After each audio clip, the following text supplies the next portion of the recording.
All right, the fallout from this college scam just beginning, and top-name actresses who will be appearing in court today arraigned on all of this, and just how far this entire mess went, we don't know.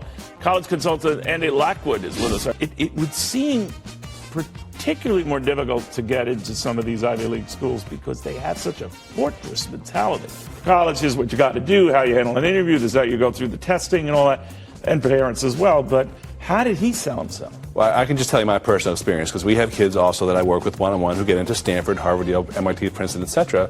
But virtually every week there is a parent who will say, like, so who do you know?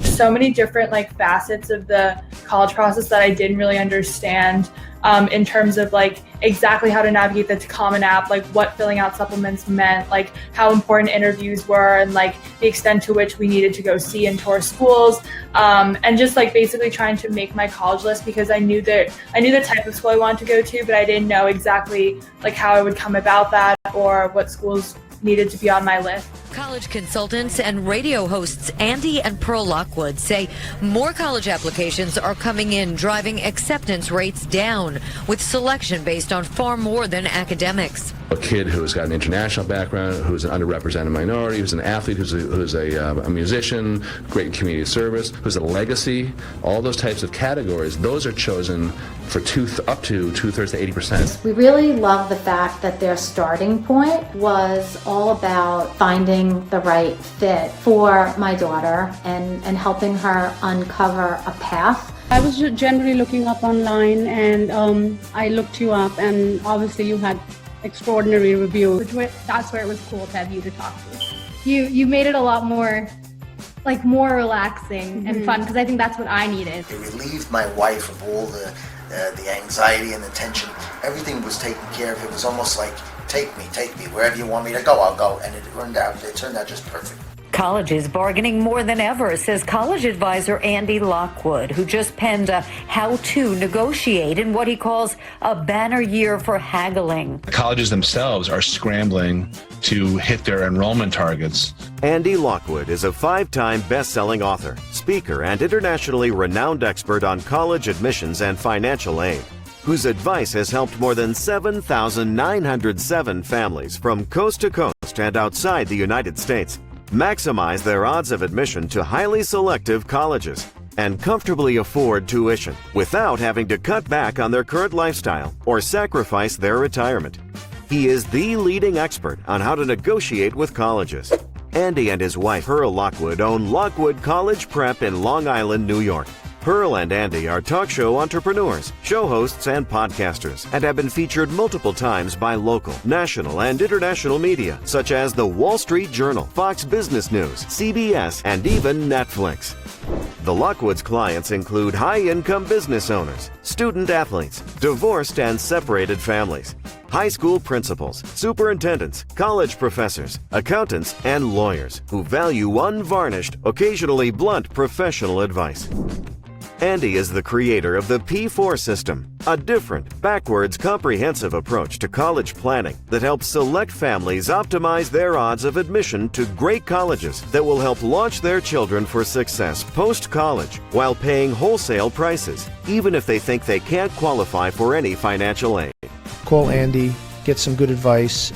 You really have nothing to lose, because it can only save you money on tuition. I meet people all the time who are supposedly college advisors, and what I see over and over again is that many of them collect a person's money, and the child ends up at the college that he or she probably would have ended up on his own.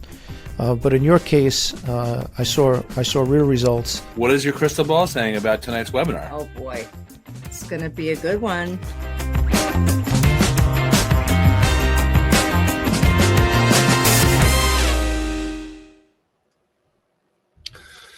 Okay, welcome to tonight's presentation on the FAFSA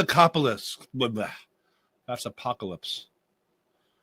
The changes to the upcoming financial aid rules for people who are applying for financial aid this year, which means the 2024-25 academic year, but that's happening now. Andy Lockwood, Lockwood College Prep, welcome. see a lot of people here joining. This is one of our larger audiences, maybe ever. More than 400 people registered. I see close to 200 people coming on.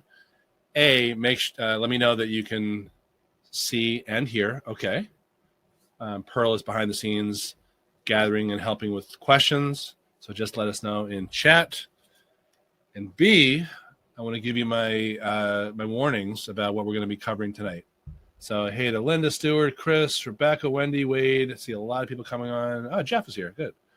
College advisor Jeff, Reka, Bernie, Steve, Adam, Lisa. Just let us know that we're coming in loud and clear. Thank you, Bernie, Rachel, Michelle, Melissa, and Rick. Rick, the CPA, is here. Wow. He goes to a lot of our webinars these days, right? I wish he had better things to do, but he's a great CPA. Legendary. Just ask him. So, all right. So tonight we're talking about the FAFSA apocalypse, the changes that are, as you might guess, not all great changes that are pending for financial aid this year. It's a mixed bag, I'll say. There's some changes that are okay, and there's some changes that I would say are downright anti-middle class and upper income families. So that's probably the case, I guess, with every policy or law or regulation that gets enacted. So no surprise here. There are intended consequences and what we think are going to be unintended consequences. So I'm going to be talking about that.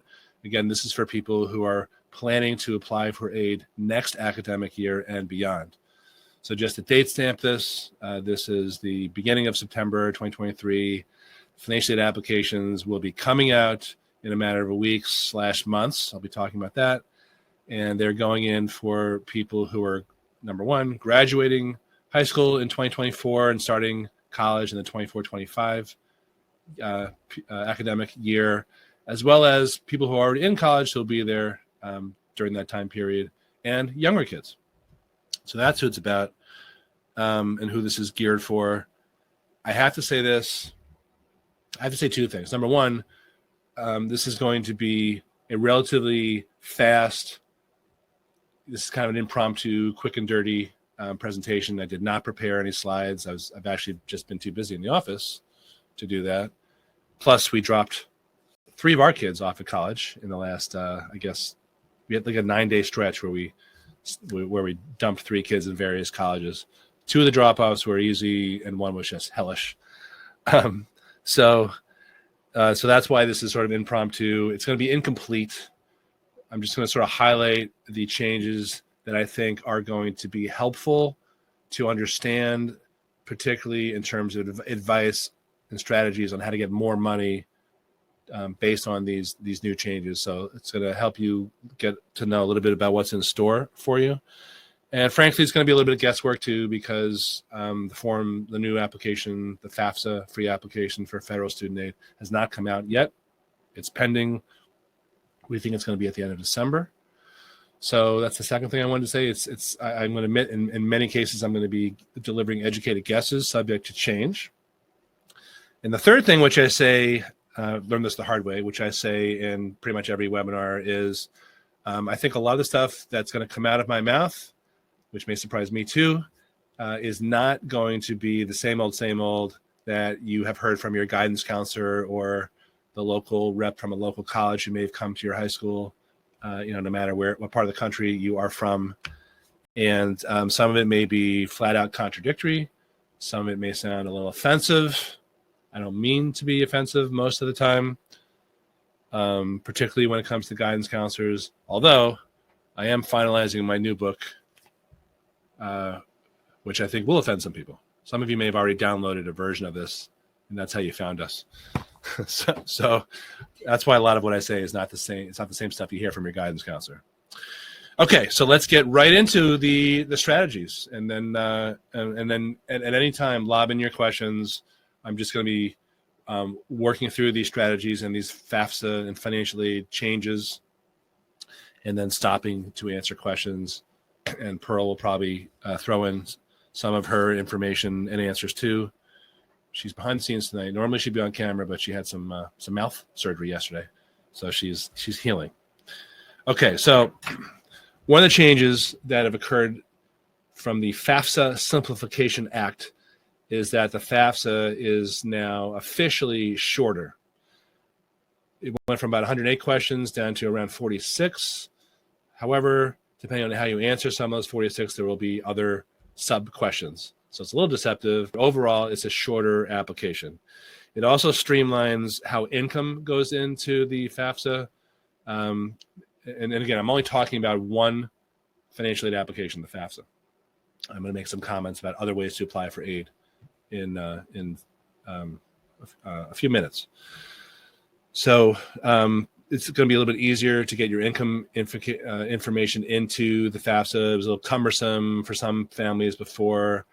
That could be an issue too for people who don't quite fit in the box in terms of their income, like what's reported historically on the income taxes. So if you have someone who's graduating in 2024, you're going to be using your income tax returns from 2022. If things have changed drastically since then, since 2022, like you're no longer filing jointly, you're filing separately, maybe you're divorced or separated. Normally what Pearl would do in our financial aid portion of our practice was she would manually carve out the income of the person filing so it doesn't look like it's artificially inflated. You can't do that anymore. Is that fatal? No, but that's just one example of a probably good change that may have some unintended side effects that are not so good. I said this at the beginning. If you're just joining us, most of the changes are going to benefit low-income families by doing things like expanding Pell Grants and making them more eligible in general, but at the expense by hurting middle-class and upper-income families. So that's just the way it is. I'm not politicizing or editorializing, but I think that's an accurate way to look at some of these changes. So let's get into those changes and then some of the strategies. And brace yourself for my high budget audio visual effects, special effects. This is CGI. Here we go. Here's the first change. This is the dumbest change, by the way.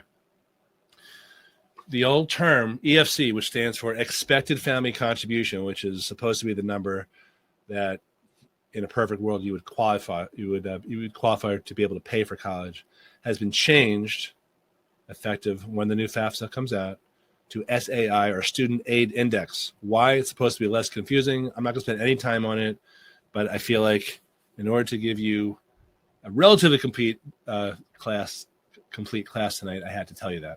So there's no more expected family contribution. It's now called the Student Aid Index. Either way, who cares? No one's going to really notice, I think, except for some sticklers. The whole point of it is to demonstrate how much, in a perfect world, you should pay for college. Hardly anyone is ever happy with their EFC or what's going to be their SAI. So that is the most boring and least relevant aspect of tonight's presentation. Here's one of the biggies. The sibling discount, quote unquote sibling discount, that has gone away. Now,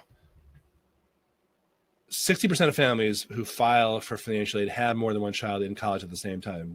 Pearl and I are one of them. We have 3 kids in college. Under the old rules, let's say our old EFC/SAI was $50,000. That meant the government thinks that we can afford $50,000 if we had one kid in college. That seems like a high number. Just work with me here. If we then sent a second child to school and everything else stayed the same, our income, our savings, you name it, then our expected family contribution/SAI would be halved. It would be $25,000 because it's a family contribution. So in other words, the old formulas acknowledge that it's not easy to send more than one kid to college at the same time. It's expensive.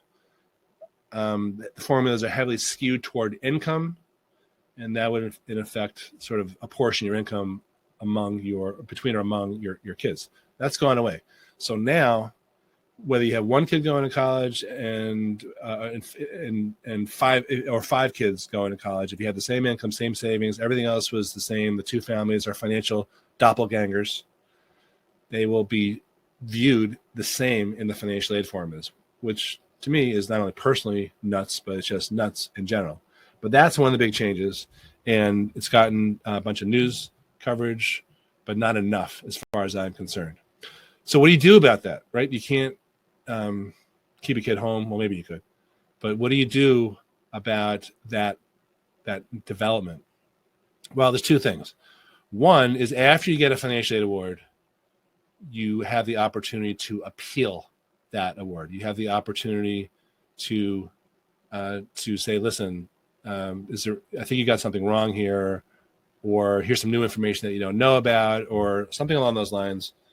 Can you take another look at my eligibility? And here's why I'd like you to do that. I can't really give a reasoned opinion on this, but so far it looks like that the rules for appeals have expanded a little bit.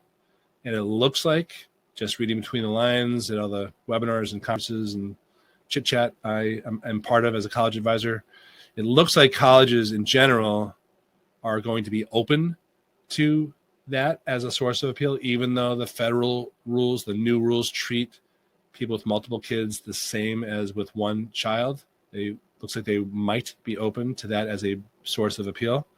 We will see. The second thing I want to point out is that this presentation is geared very heavily on the federal rules. Every college in the country takes this form called the FAFSA, Free Application for Federal Student Aid. Approximately 400 colleges, give or take, require an additional form, and these colleges generally are the private schools that have their own money and therefore they have their own way of doling out that money, called the institutional methodology as opposed to the federal methodology. I know this is a little boring, but I think you need to know this. I'm doing my best. They can do whatever they want, and it does not seem like so far that there's any inkling that they too have decided to eliminate the sibling discount. I don't think they're going to do that. I don't think colleges can really do that, especially with people who are like me and Pearl, but like a lot of you guys probably have a situation where you'll have last year a couple kids in school, and next year maybe you'll have the same two kids in college. It's unlikely, I think, politically for the colleges to take away money for families that are already there. So that is definitely a big deal, to be determined, but I am cautiously optimistic that that's not going to be an awful one. Okay. Moving right along. This is the third change here that I want to talk about for small business owners. Not a good change. And this is small business owners and owners of farms.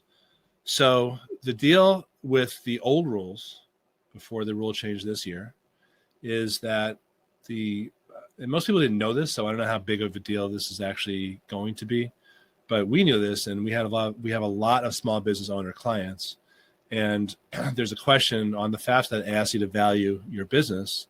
For most people in the fine print, the value of their business or farm, because we do have a couple of farming clients, and we also grow tomatoes. We have one tomato growing currently in our backyard, and I've had 4 cucumbers in the last couple of weeks. So I relate to farmers. That's funny. Pearl's laughing. Is that the rule was if your business or farm employed fewer than 100 employees, then the value of your business was 0. Most CPAs didn't know this. Most people never saw this because it's kind of buried in the instructions. Well, now that's gone. That rule has changed. Again, I don't think it's that big a deal because most people missed that, but I'm a little miffed because that was one of our pet go-to strategies. I think it's aimed at people who buy real estate and stick those into a corporation and then say that's the value. What do you do to counteract this? Well, I think anyone with common sense would understand that there's more than one way to value anything, particularly a business. And that's why there's a whole industry of valuation experts who testify at trials when partners sue each other and self-employed people get divorced and all that type of thing.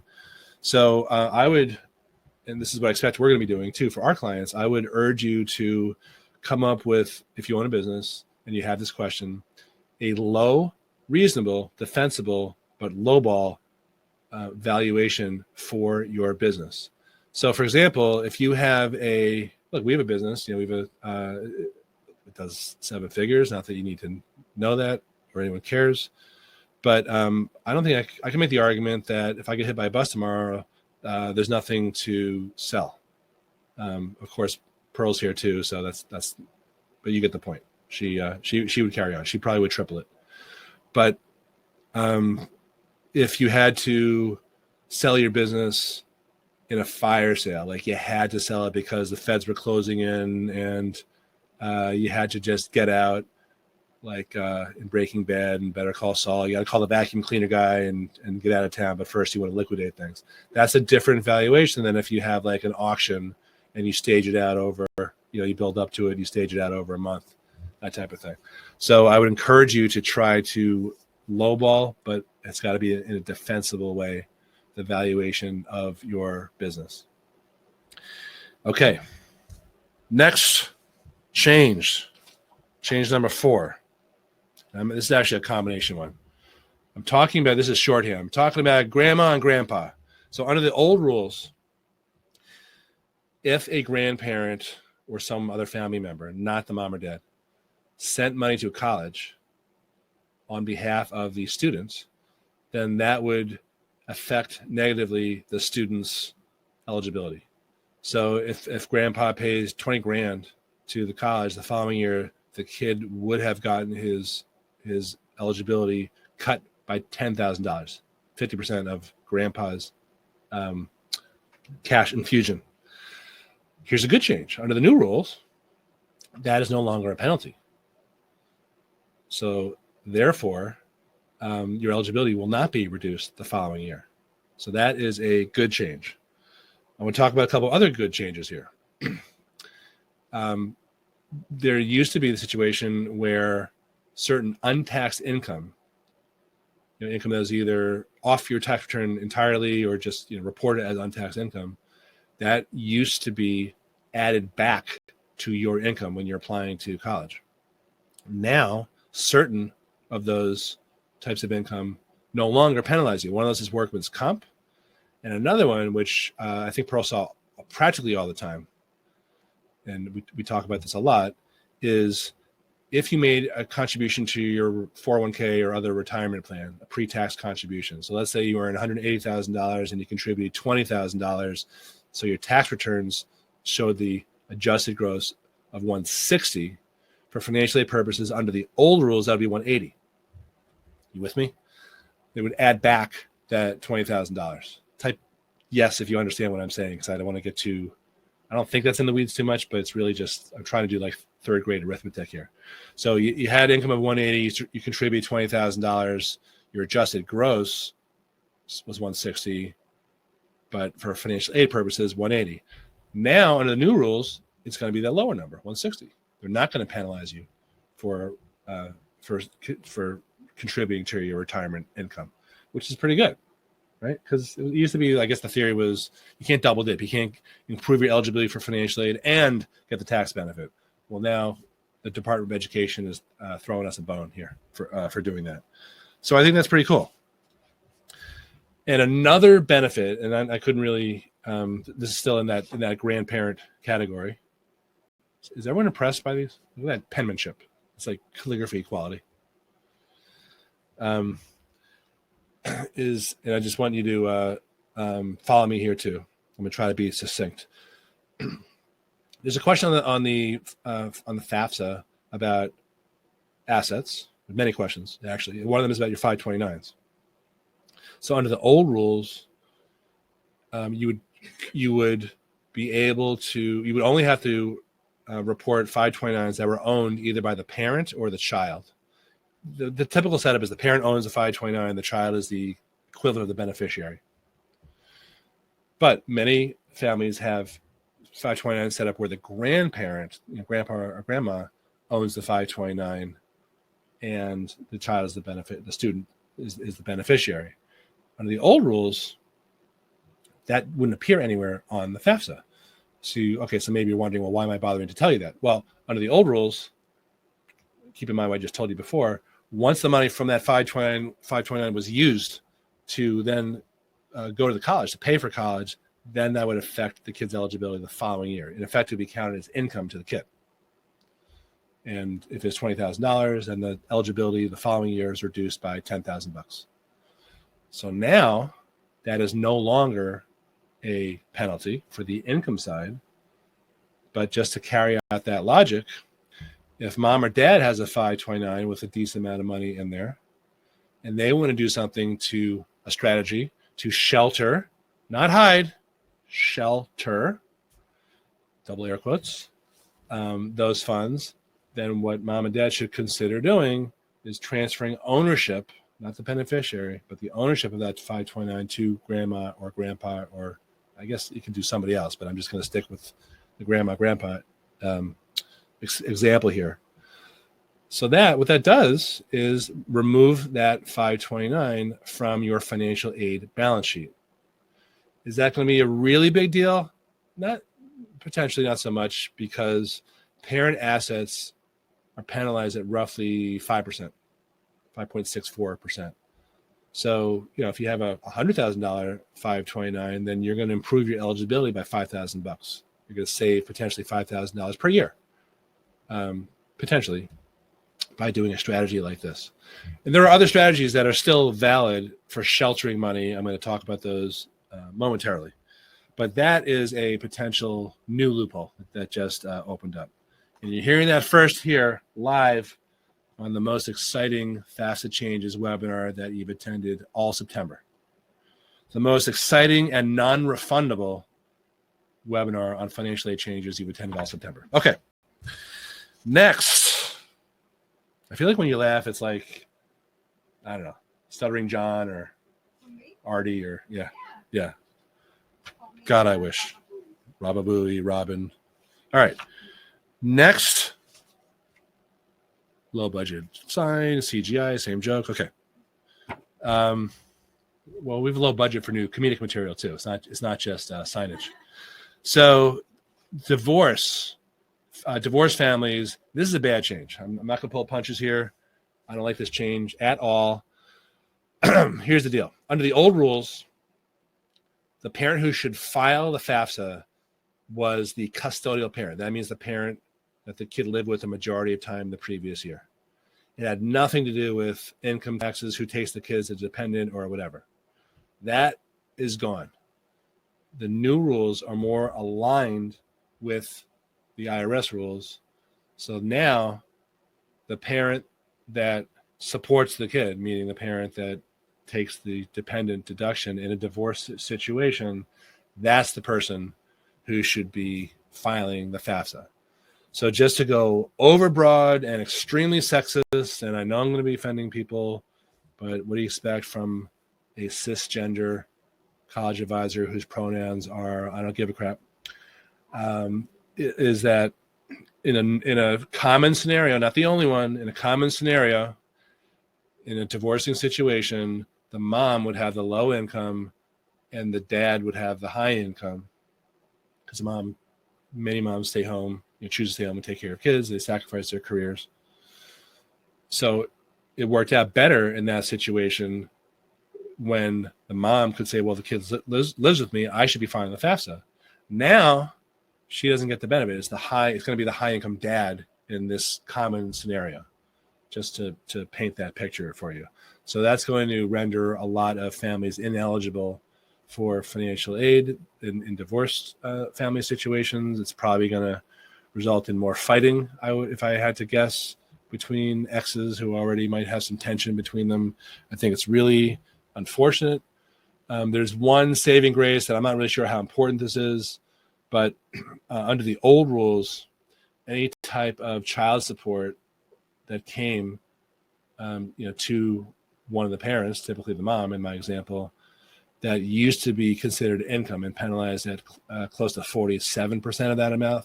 So if a mom got $50,000 in child support, then her income for financial aid purposes under the old rules is $25,000, 50%, close to 50%, maybe a little bit less.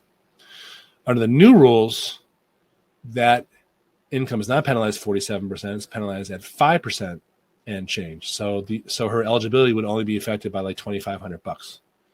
So that's good in a vacuum. But like I said before, I'm not sure she's going to be the one filing. It's going to be the higher income parent filing.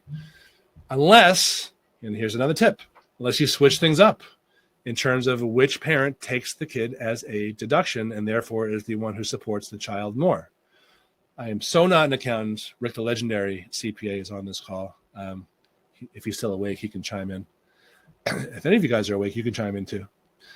But what you have to look at is, well, what are you giving up in terms of the tax benefit for the higher income family, ex-spouse filing versus what's the potential financial aid benefit for the lower income ex-spouse declaring the child as a dependent. That's what you have to look at. And it's probably going to vary from family to family, ex-spouse to ex-spouse. I think the other thing about the new rules that I just want to point out quickly before we leave this topic is that you used to be able to say if people were separated without a formal, written agreement. Now you need a formal, court-approved agreement in order to claim that you're separated. Okay. I see a lot of questions coming in. Pearl, you doing your best here? Okay. Pearl's clarifying / correcting tactfully. Okay. A little bit more sort of final tips here before we go to the Q&A. First of all, I've been talking about changes for people applying to school. There's going to be a crap load and a cluster, of stuff happening behind the scenes at colleges because they are not getting these new rules and regulations till the end of December. Same thing with us, by the way. And they're going to be scrambling to implement these things and update the software. First time in 40 years.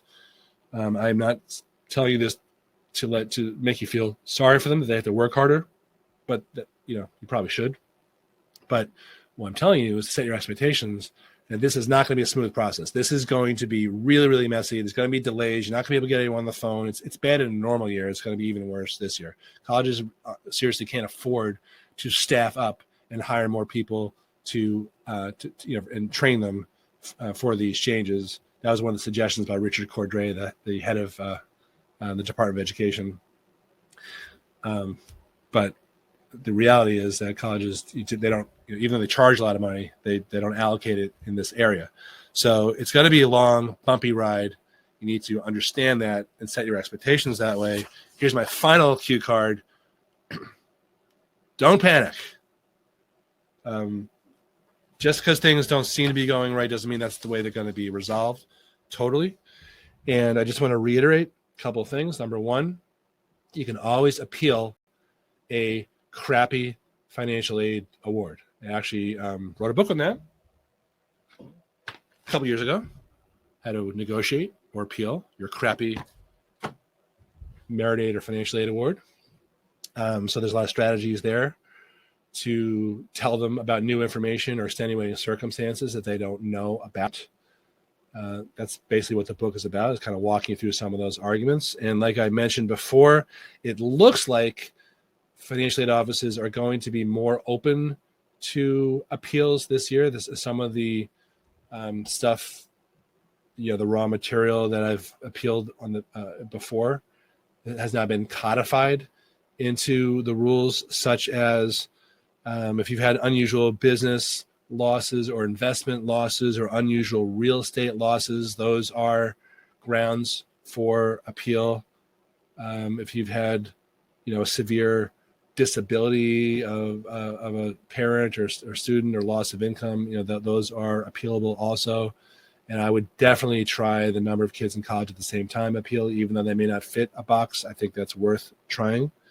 So don't give up. I want to reiterate also that I'm reiterating because I mentioned this before, but I think it's worth pointing out again. I'm talking only about FAFSA, which is mostly state university colleges in and out of whatever state you live in.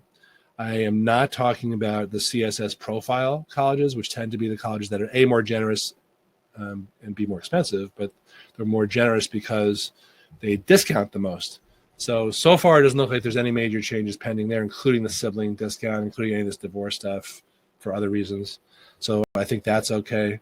Another point I want to make here in closing is that most of the techniques that we've used in the past for a fraction of clients, specifically sheltering assets, meaning moving money around from places that penalize you to places that are exempt, those strategies are untouched. Those are still valid.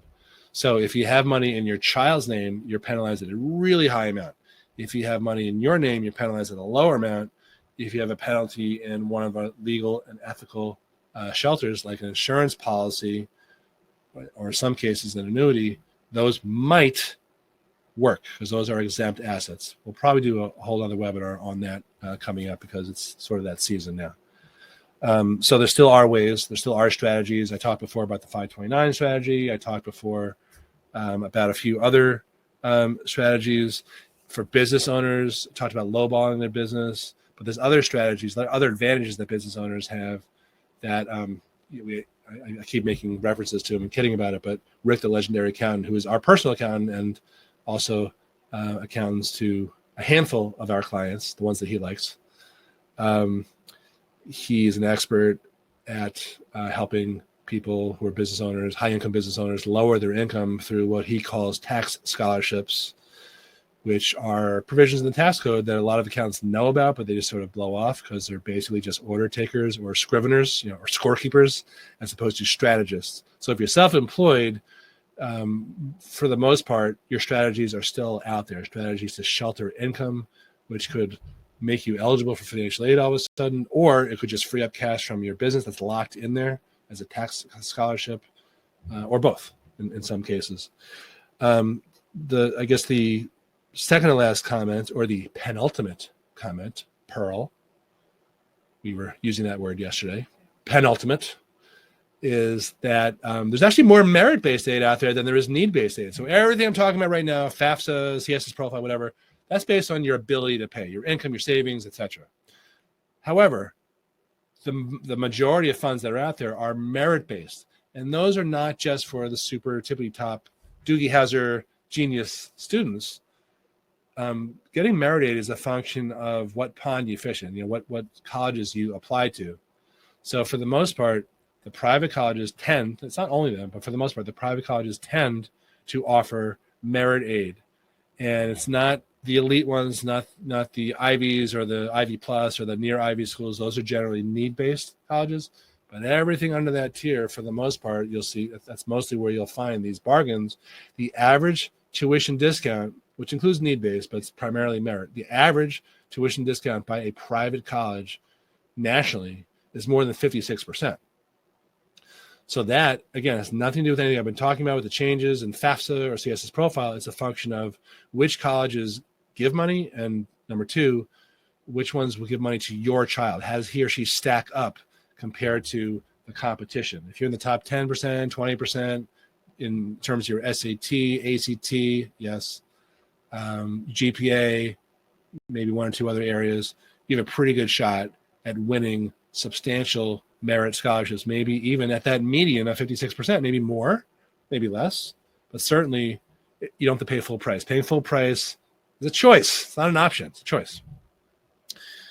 Okay, I'm going to turn to the questions. Just let me flash this one more time. Do not panic. Do not rush. I think I saw some questions about when the form's coming out. We don't know for sure, but they're coming out before January. Unfortunately, that could mean legally it's got to come out. Yeah, legally it has to come out before January. Pearl's expecting December 31st at 11:59. Hopefully it's before then. There's going to be a whole problem with, deadlines and all sorts of stuff. We're waiting for colleges to let us know what their priority deadlines are. They've started to talk about it, but I haven't seen a lot of action yet. So we're all in this together. It's going to get figured out, but this year is going to be messy, and then next year things should be cleaner and tidier. All right, Pearl, so should I go right to the Q&A here? Yeah. All right. And someone raise your hand to speak. I'm going to deny that one. There's only room for one of us in this town, Lori. Sorry. That might have been a mistake, though. All right, top to bottom. Matt, are the politicians fighting the elimination of the sibling discount? Yeah, that actually, there's a guy in Iowa. Can't remember his name. But there, yeah. So first of all, one of the outgoing senators of Iowa I think it wasn't Grassley. It was somebody else. I can't remember. Name escapes me. I think he was the one who was against the sibling discount. But there is maybe Tester in Ohio. There is pending legislation to overrule that, but just pending. Laura, can you appeal to state college? I'm thinking appeals only work at private colleges. You can appeal anywhere. They tend to work better at the state colleges. Oh, Pearl, can you put up the offer? So if anyone, okay, I forgot to mention this. So we do take on clients, to help with financial aid. No surprise there. If you're interested in talking to us about helping you, I don't know how many people are on this webinar. I think we hit more than 200. But we have, I think on my calendar, only 15 spots currently available, just because we're so kind of slammed right now. So if you are interested in talking, Pearl either has or she's about to post the link with the button to click on that, and that takes you to a quick short little questionnaire so we can understand a little bit more about you, and then you can schedule time on a calendar. Normally, we, for an initial meeting, it's $749, but I'm waiving that because you sat through this webinar and have a leg up on people that I just meet off the street. But that's for 15 people, and then if you're not one of the first 15, just email us, and we'll try to accommodate you. But there's going to be a wait. All right, Laura, I read online that they have already submitted legislation to reverse the farm small business rule. Yeah, I read that too, but who knows if that's going to pass. I hope it does. Elena, great news on not adding back on pre-tax 401k contributions. Do Roth 401k contributions that get any favorable treatment? No, because there's no tax implication there. Leslie, what if we each deduct a kid on taxes? Yeah, then you will be able to be the person filing for one of those kids. Thea, what if you're 50-50 and alternate claiming child each year? The 50-50 doesn't matter anymore. The new rule is whoever claims a child. Matt, does Social Security disability count toward your income on FAFSA? I think that has been eliminated also, but I can't swear to it. I know for sure it's workman's comp and retirement contributions. But I just don't know that off the top of my head because, like I said, this is going to be a helpful but incomplete presentation. Carrie, so whomever filed the dependent for the divorced parent, can you please clarify how the child tax deduction specifically changed for the single parent that files it?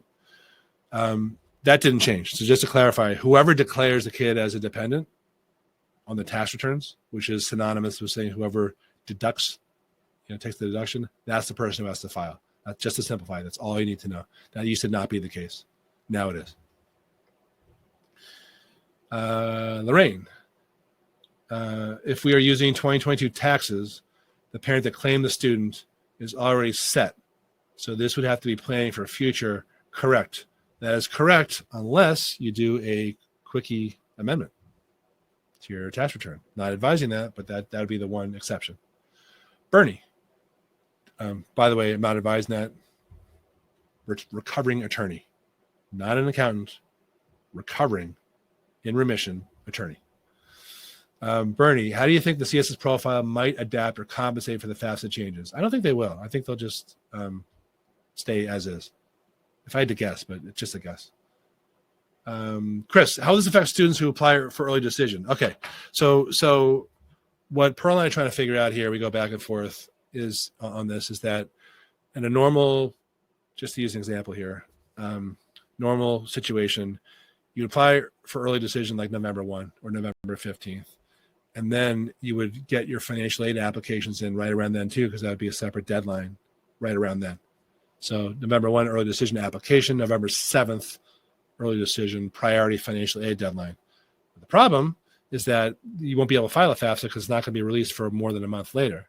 So let's say you file a CSS profile then. This is a conjecture. You file a CSS profile because that's coming out on time in October. You don't file a FAFSA. Then December 15th rolls around, your child gets in early decision, and you get a conditional financial aid award based on what you file with the CSS profile, but they're not going to be able to finalize it until months later. That's what we kind of, just as people with, half a brain each, well, brain and a half, that's what we are sort of theorizing is going to happen. But if it doesn't, it's going to be something like that. It has to be, but we don't know yet. We don't have guidance from the colleges yet on that. Isn't that fun? I told you this was a non-refundable webinar. Loria, so all untaxed money is not going to affect the FAFSA. No, not true. Some still will. Heather, is it too late now for the next college year, 24-25, if we are stuck with which parent claimed the kids on their taxes? Pretty much, unless you amend. Since FAFSA is not available until December, do you think schools will be holding off on giving notice of merit aid awards for students admitted ED or EA? I don't think they're going to hold off on merit. And if they take the CSS profile, I'm hopeful that they'll do a conditional award. That's just Pearl and I speculating. Carrie, regarding appeals, who do you appeal to? Oh, good question. The college or directly to the FAFSA program? Yeah, you don't appeal to the FAFSA. You appeal to the college financial aid office. If it's a merit-based appeal, you appeal to the admissions office. But the FAFSA is just a form. It's like appealing to the 1040, the IRS tax return. You don't do that. So you appeal to the college. Thank you for asking that question because I gloss over that all the time.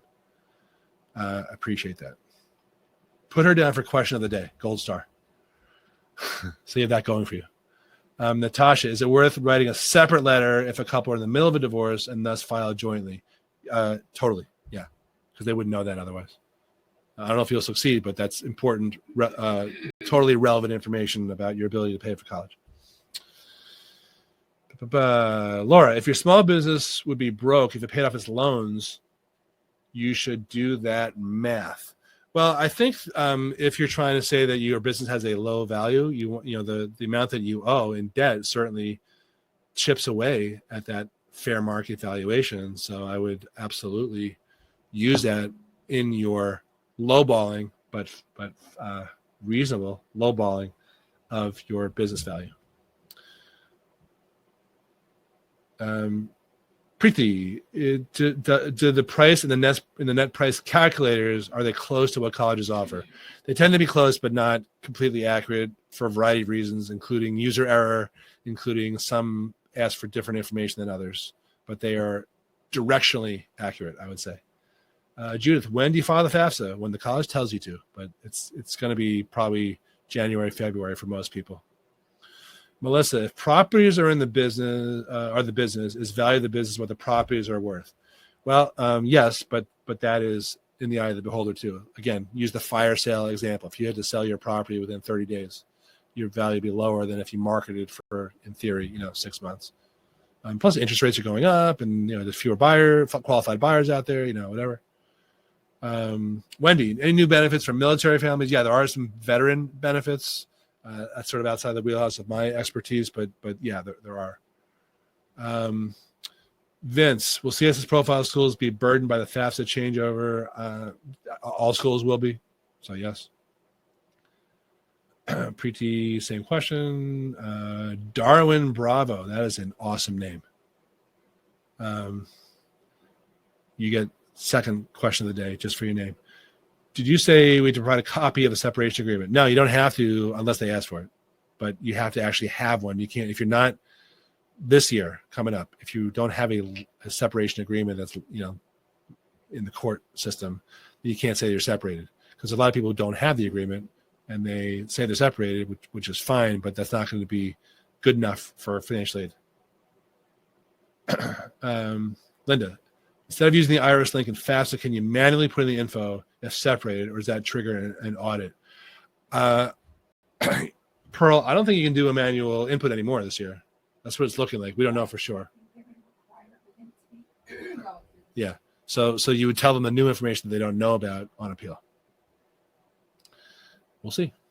Sharon, on FAFSA, must you report the W-2 form box 12A amounts into the question that asks the amount of payment of a tax-deferred pension, a retirement savings plan, blah, blah, blah. Well, so those are the exempt, those are one of the exempt income events, or I don't know what you call it, exemptions from untaxed income. So probably not, but we'll see. Last year, yes. This year, probably not. Melissa, if property is the business, is the value? Okay, I answered that one already. Yes, properties are the value of the business, but try to lowball it. Iris, does step parents go on the FAFSA if you're filing as together as a household? Yes.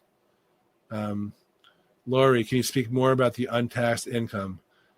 Well, if you have a specific question, I'll try to answer that. Wendy, how do you value business when you're just starting up and at the end of the year you might be in the red? 0. That is a perfect example. If you tried to sell it, who would buy it? Linda, I'm going to try to go fast here, right? Because there's a lot of questions here. Will the schools that require both FAFSA and CSS give a sibling discount? I believe so, but that's just I have no foundation for that belief. Just a gut feeling. Question from A. If married in 2022, filing joint, and have to file married separately with mid-year divorce, can I appeal as head of household for 2024, or is it always based on previous tax year filing? It's always based on 2 years prior years, and you can always appeal. Pauline, how important is it to shelter or move money in and out of the student's name? It depends on the amount and it depends on the schools you're applying to, but the range is anywhere from really important to somewhat important without knowing more. Allison. Hey, Allison. When would juniors typically need to file FAFSA? Juniors in college, I think. Usually it's later, usually like March, but your school will actually have a date published. Chris Kipperman, another client. Hey, Chris. As an owner of a small business, you have an interesting business. Is it better to me to value my business value versus an accountant?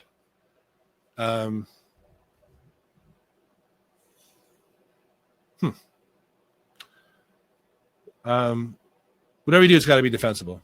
So if you feel like you might not be able to get away with whatever you're trying to value your business at without the help of an accountant, I think I would just consult them. You don't have to do like a formal valuation, though.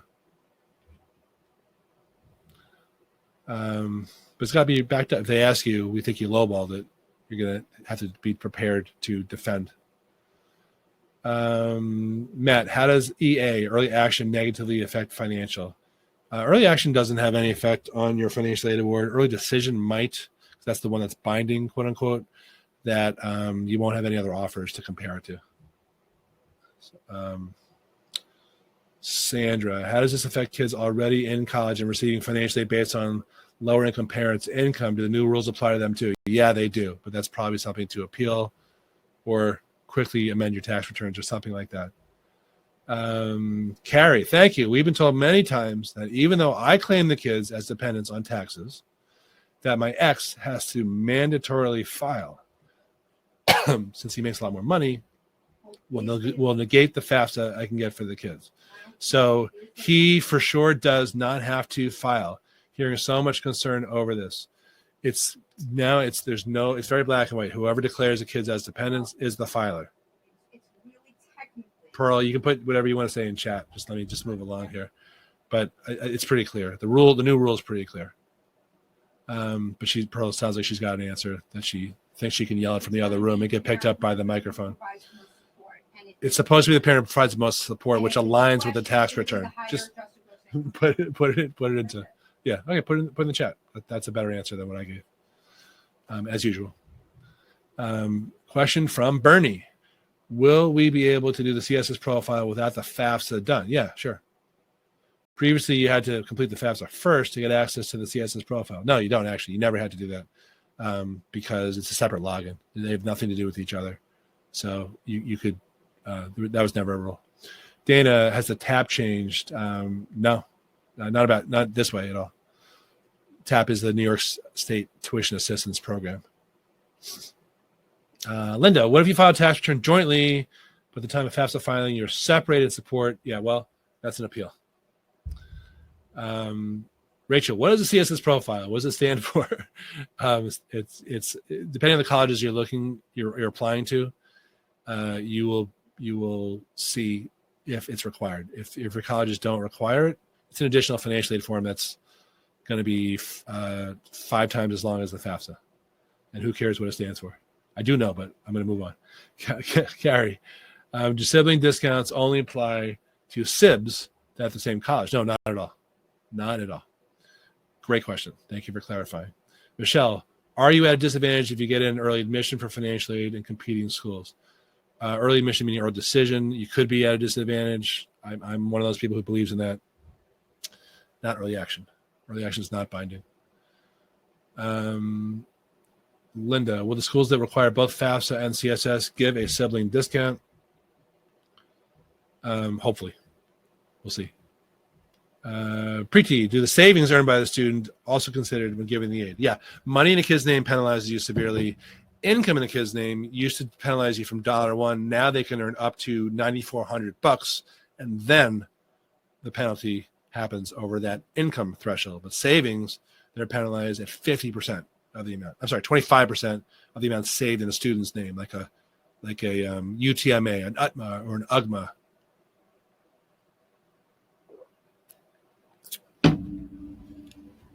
All right, only 5 more hours of questions.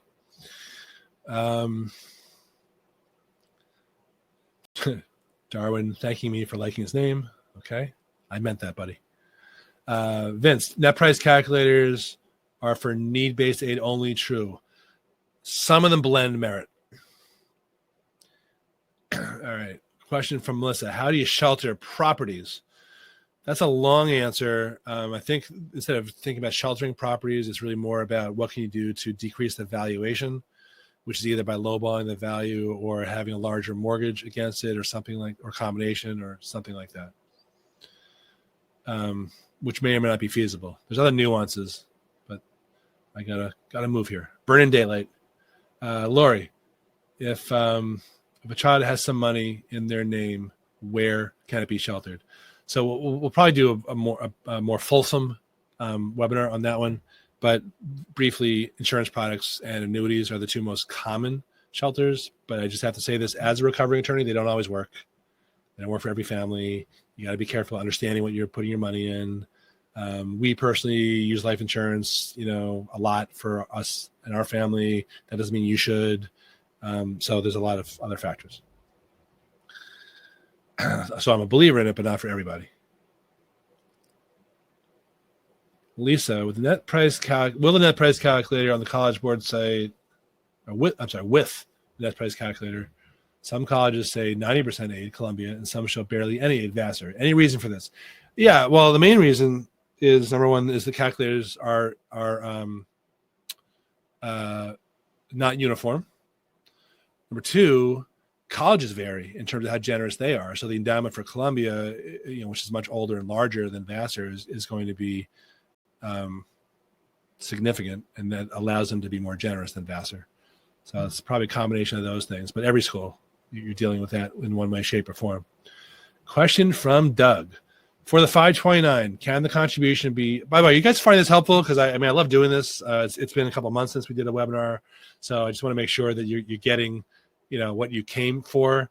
And I want to make sure that you get your questions answered. So consider this last call for your questions. Pearl? Okay. So put that in the chat too. Pros, yeah. I can't do the super specific questions with 200 people on this call. For the 529, can the contribution be transferred to other family members or even close friends that grandparents? Grandparents can be risky given their age. Yeah, and their habits. All that Wheel of Fortune. It's transferring ownership. So I am not I'm an independent college advisor. I don't sell 529s or mutual funds or anything like that. So I'm not the expert on that. But for the most part, it doesn't matter as long as it's not the parent who owns the 529. It can be, I believe, a non-grandparent, but check with your broker. Excuse me. Chris Kipperman, thank you from a very happy client. Thanks for saying that. And thanks for being happy. Chris has an interesting business, right? Right? Out in LA? Yeah.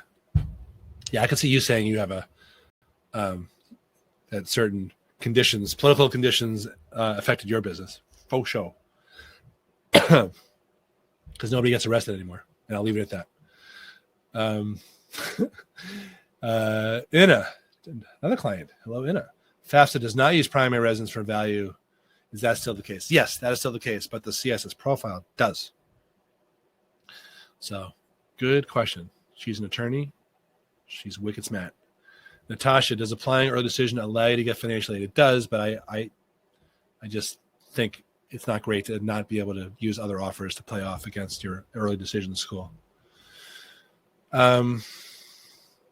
Patricia, is it true that twins can get discounts at colleges? They usually get discounts because of the financial aid rules, the sibling discount, which is going away. But yeah, it could be. Could be true. Depends on the school. Doug, can the 529 be transferred to other family members? Yes. Diane, what is a UTMA or UGMA? Those are both investments that you put in the name, that you put away for your kids, but they're in the kids' names with you as the custodian. Mary Alice, can you repeat your comment? Those money in your kids' names penalize you the worst. They will penalize you 25% of that amount. So if you had hypothetically $100,000 saved in a trust account, Uniform Trust to Minors Act, UTMA, or Uniform Guardianship for Minors Act, UGMA, that's what those two accounts are named after, you would lose $25,000 of eligibility. That same $100,000 in your own name as a parent, you lose only 5%, $5,600. If you had that same $100,000 in an exempt asset, such as an insurance policy, for example, disclaimer, then you would lose zero in eligibility because that's off of your balance sheet and it's all legal and ethical. So those were probably the comments you wanted repeated. Hopefully you're not wearing a wire and you're not recording this. Financial aid joke. College advisor joke. This guy's good. Non-refundable. Okay, Linda. Any way to do a practice FAFSA? Wow, Linda. Before you submit a real one. Well, you could probably get a paper one somewhere online. And you could also fill one out and print it out and not submit it. It's hard to submit by accident because all kinds of weird logins and verifications and all sorts of crap that I don't want to get into now. Marianne, what that reminds me of is like when my mom has to go to the airport to pick up someone who's coming in to visit her. She'll do the day before, she'll do a dry run to the airport just to make sure she knows how to get there. So you can do it. And I don't think she's on this webinar for some reason tonight. So you can do a dry run FAFSA. Marianne, have been receiving aid with Pell Grant and then college aid. Taxes will now make us not qualify for any aid. So in appealing the college, they can only work within their monies. Can they appeal to get the Pell Grant? The Pell Grant rules are pretty cut and dry. They have to do with your student aid index, formerly EFC.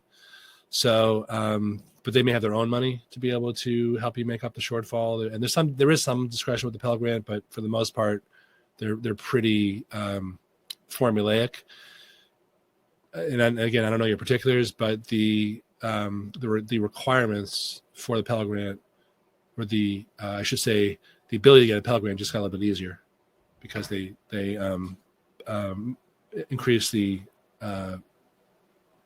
income limits. That's the short of it.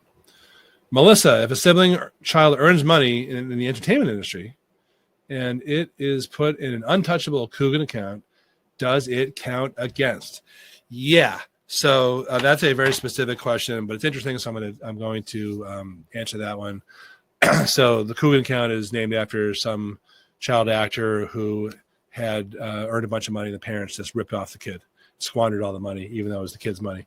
That's the story I think I've heard about it. The answer is that is technically a child's money, but you would disclose it, but then you'd appeal. Well, they can't touch it until the age of 21. So I can't use it to pay for college. I actually don't know if that's the case, but if you have a situation where there is a trust, whether it's this specialty trust or some other trust, and the child cannot touch it until they hit certain age limits, and those age limits prevent you from using it to pay for college, number one, disclose it. Number two, appeal and explain that, because that is highly relevant. All right, some enthusiasm from Matt and from Darwin Bravo. That should be sound like a detective show. Darwin Bravo coming up at 8:00. This week, Darwin unravels okay, never mind. All right, so anything else? Last call. I think we are almost done. Yeah, it looks like we're done with the consults. Those got snapped up. Pearl, any last comments that you want to throw in the chat? I think I've thrown in just clarifying Clarifying. the divorce rule, and for whatever it's worth. Okay, Pearl, you want to come over and just say this so people can actually hear you? She's clarifying the divorce rule. I think we had a lot The of. divorce rule has definitely been contentious. Okay. And to the extent that there may be questions, issues about who claims who, the default is going to be whichever parent provides more financial support. Got it. No longer who resides with the parent. Okay. And if there is a question, it is going to be which parent has the higher adjusted gross income. That is the rule. Okay. How it's going to be played out Got it. remains to be seen. That was off camera, Pearl, kind of like Charlie and Charlie's Angels. Just hypothetical. There's been confusion. There is confusion, but for the most part, the divorce rules are now aligned with the income rules. Before they were not. That's what you want to take away from there. All right. Not bad. A little over an hour. I think you got a good overview. I hope you found this helpful. If you need to talk to us, that's what we're around for. And if you have any friends or family or whatever that is also struggling with not just paying for college, but we're really good at college advising stuff. Helping kids position themselves to get into top colleges and the essays and applications. Some people hire us at the last minute. A lot of people hire us in 9th and 10th grades. It's not just us. We have other people who help us out here, including a couple who are on this call tonight, which is awesome. And I want to thank you for spending your time with us this way. Have a great night and be on the lookout for another few presentations now that the school year is underway. We're going to be coming at you with more info. Have a great night.